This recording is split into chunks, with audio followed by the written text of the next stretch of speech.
this very special series. CNBC TV 18 presents Haptic Customer First.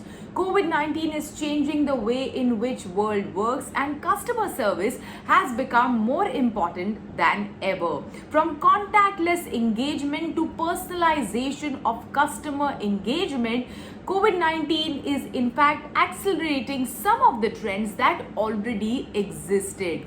In this special series, we are deep diving into customer service, customer experiences, digital transformation, AI, and much more. I'm Shivani Gharat, and today I'm joined by Manu Lavanya, who is the Chief Operating Officer of Max Life Insurance. Thank you so much, Shabani. Thank you for having me. And such a fantastic topic, and what an opportune time to discuss this. Manu, I would first like to begin by asking you, what does customer service mean to an organization like Max Life Insurance? Great question, Shabani. And I'll start answering that question first from what business we are in, right? See, life insurance is a business of trust.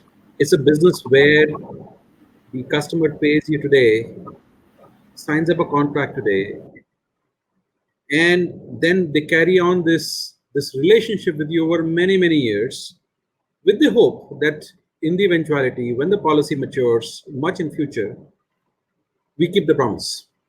So the first definition that Max Life that we believe what customer obsession really means is really keeping the promise. Are we keeping the promise to our customers? Right.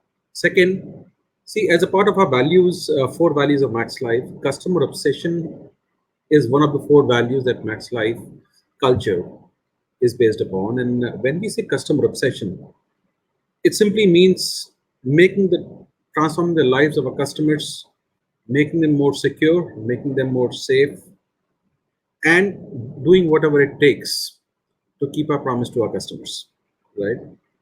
Finally, when it comes to the experience piece of it, we look at ideas where how we can make the experience of our customers world class, easy, and simple as they transact with us through the entire relationship that we have with our customers, right from the first day of application of a policy down to the effective maturity or a claim and how that is processed. So end to end, how do we really take care of our customers end to end in their experiences, in the journeys, how easy it is for them, how simple is it for them, and how empowered they feel in that entire journey. You know, Manu, I'm quite intrigued by your usage of the term customer obsession. Can you please elaborate on why are you using that term as an organization? Great question, Shibani. And really, we believe that the erstwhile world of customer satisfaction, right, as a theme, always led to people achieving a certain threshold of performance and then measuring and saying, hey, we are done. We have achieved this number. Originally, it was measured like a CSAT score. And you would say, hey, I met a score, right? The problem is, it's more cultural. It's more ingrained into how we behave every day in our transactions, in our strategy, in our decision making. Do we keep the customer first, right? And that needs a sense of obsession. That needs a sense of desire, which says that the value of customer obsession takes the highest priority whenever there's a trade-off between a customer need and an internal goal, for example, right? And to have that pure, unadulterated view of commitment to our customers, it requires that transformation from just seeking customer satisfaction to truly being obsessed to do the right thing for our customers. In fact, we established right in the beginning how so much has changed around us because of the pandemic and COVID-19. Can you tell us how has your delivery of customer experience evolved or changed over the past few months? It's been a very I would say learning last 16 months, 17 months, Shivani, as all of us saw this journey of this pandemic. And the first thing that this pandemic challenged in our business was, hey, how do we even start engaging with our customers? How do we even start reaching out? Because if you see insurance, life insurance, especially the front end model, is a very people driven model. It's a very human to human trust based interaction model. So the first thing that technology came to rescue was how do we transition the entire people to people in person physical selling model into a completely digital model where you use telepresence, where you use digital tools and skills to remotely access your prospects. That is the first big change that happened that technology and digital brought in was the COVID world. The second challenge, Shivani, was that how do we make sure that when we onboard customers, we onboard the right profile of customers? There is a right type of evaluation of risk as we onboard our customers in the journey of insurance, right? And because pandemic prevented us from being physically in front of customers, there had to be a way of the technology would use and machine learning would use and analytics would use to figure out how can I, let's say, prevent frauds, or how can I make sure that I make it easier for the customers to submit all the documents sitting at their home, and technology should be able to pick up those documents, read those documents, figure out the relevant information required for the backend policy issuance to work, right? So there is a lot of simplification that COVID has driven first in the onboarding and the risk selection pieces of the process. Manu, there has been a lot of anxiety over the past few months, around us, including your customers. Can you tell us what has been the intersection between psychology and technology, and how have you interplayed between the two? That's a fantastic question, Shivani, because normally people talk about the left brain part of it far extensively, which is technology. One transformation that I see that has happened over with customers, I would say over the last almost 5 to 10 years, is that people are looking for a balance of functional gratification and emotional gratification. Right? That's what the customers are looking for.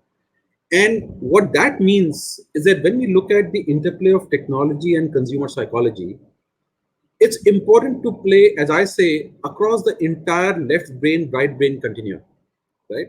Which means our solutions, our thinking, our interaction with the customers can't just be digital. At least in an insurance industry, I can say for sure that there are parts of the customer journey which require a significant amount of emotional connect. It required a significant amount of empathy, right? God forbid if anybody, our customers, our customers' families actually, if they have to call upon the promise, right, in a very difficult situation, it requires a very emotional, a very empathetic response. Also, in these difficult times with COVID, it even to collect premiums, to collect, the collective team from our customers, it requires a great mix of automation, but also requires empathy. So what MaxLife has done is MaxLife has really, first of all, embarked upon a journey a couple of years ago on creating this industry first model. We call it SDPL, Speed Dial Partner for Life. So normally insurance is a very seen as a very transactional sort of exercise, right? Hey, you meet your agent when you purchase a policy. Off the agent goes 1 year later, a few days before the renewal premium, the agent calls you back and says, "Hey, sir, your policy is due. Make sure you make the payment. Can I sell something else to you?" It becomes a fairly transactional sort of a relationship, right? And what we have done at MaxLife is we have put together this speed dial partner for life model, where if you send me an email, if you interact, come through into a chatbot, if you call me up, if you go and WhatsApp me, I have one person assigned to me as a customer. I call it my speed dial partner. You can call that person for any interaction that you need with for MaxLife. Because what happens is, there is a left brain part of the process, Shivani, that works very well, which is, can I preempt what the customer is calling for? Can I make sure I can get self-help to the customer? The customer can know what premium is required, when it is required. So there is a efficiency part of the process that is addressed very well with automation, with AI, with technology. But then there is an emotional piece of it as well, which says, hey, you know what? I just lost my job last week. I'm not able to pay my premium. What options do I have? So that conversation, it's a very different conversation. It requires deep empathy, deep connect, and doing the right thing for the customer, right? It is the ability for that bot to actually switch over to a human being seamlessly in the middle of the bot interaction and switch it over to the STPL, and where a human being can empathize and really take the process end to end. And hence, we strongly believe that both psychology and technology are equally important for a steady state, world class model of service for our customers. And that's how, with that intent, this digital model of Speed Dial Partner for Life is built. So completely agree with your suggestion. Before we go, Manu, customer expectation has changed over the past few years. What is it that you do to meet these high customer expectations? Great question. And I'll try to divide, Shibani, the question in two parts. First, what has changed in the customer expectation over the last couple of decades, right? And second, because of that change, what is Max Life changing, right? So I'll try to answer it in two parts. See, if I were to say first, how has the customer service expectation evolved over the last decade? Right? There's four or five dimensions, and they'll be very relevant. First, ease. I want my life easy. No, I don't want to fill five forms. I don't want to call five people. Just make my life easy. Send me someone to talk to at one shot, one place. If I can do it myself, the best, right? So the whole idea of ease. Second, don't make me a number in your base. Personalize your services and offerings to me. I'm not a number.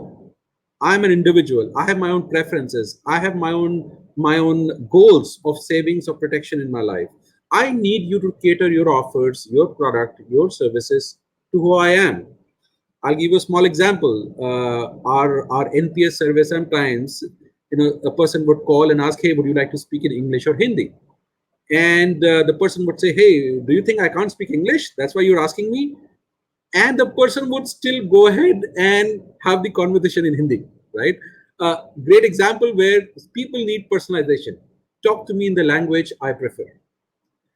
The third dimension is really, I want you on demand. I want instant gratification. I can't wait for my queries to be solved. Sorry, not tomorrow, not day after tomorrow. I want it now. Respond to me now. I need the information with me now.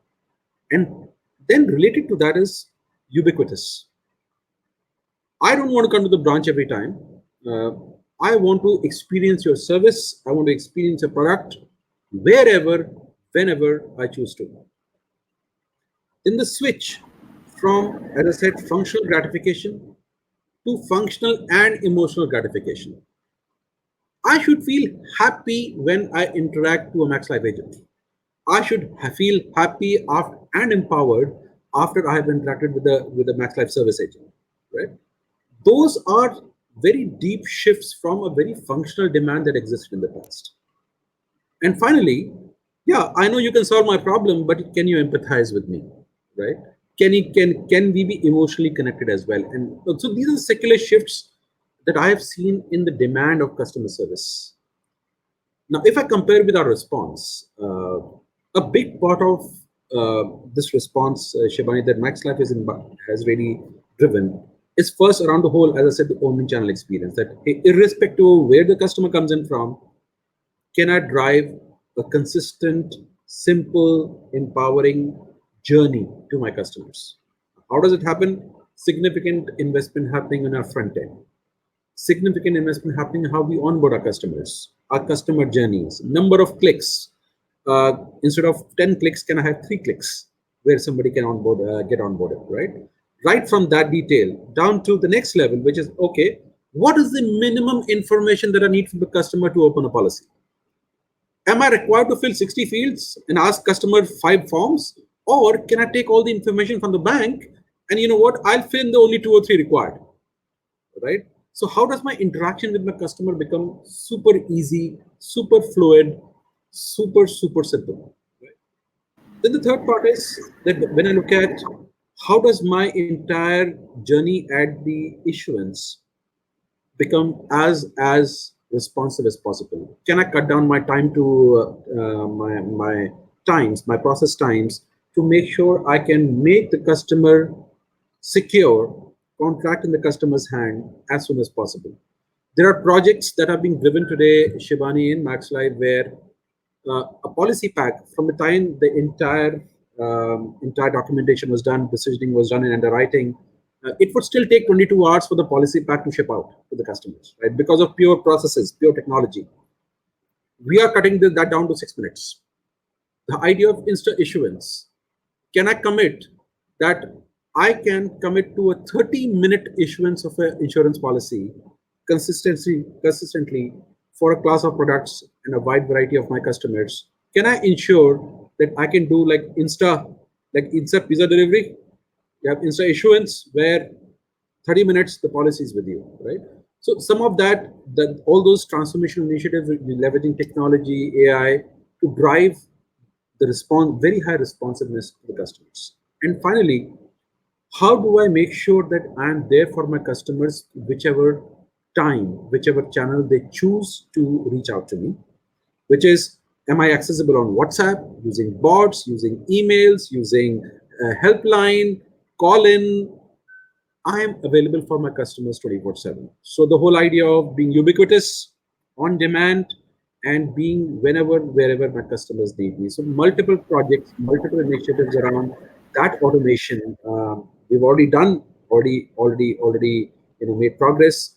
Very glad to share with you that if you look at self-help, that self-help number from about early 40% in terms of number of transactions that the customers could self-serve has actually increased to almost 75 to 80% in terms of number types of transactions that the customers can completely self-serve through a digital means. So significant improvement, significant investments going in automation for driving self-service for our customers.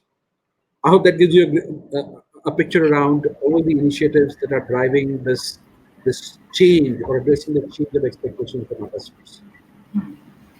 That was Manu Lavanya telling us how there is always an interplay between emotion and technology when it comes to best serving your customer. Thank you so much for watching. CNBC TV 18 presents Haptic Customer First. More such conversations will follow in the coming days. Goodbye.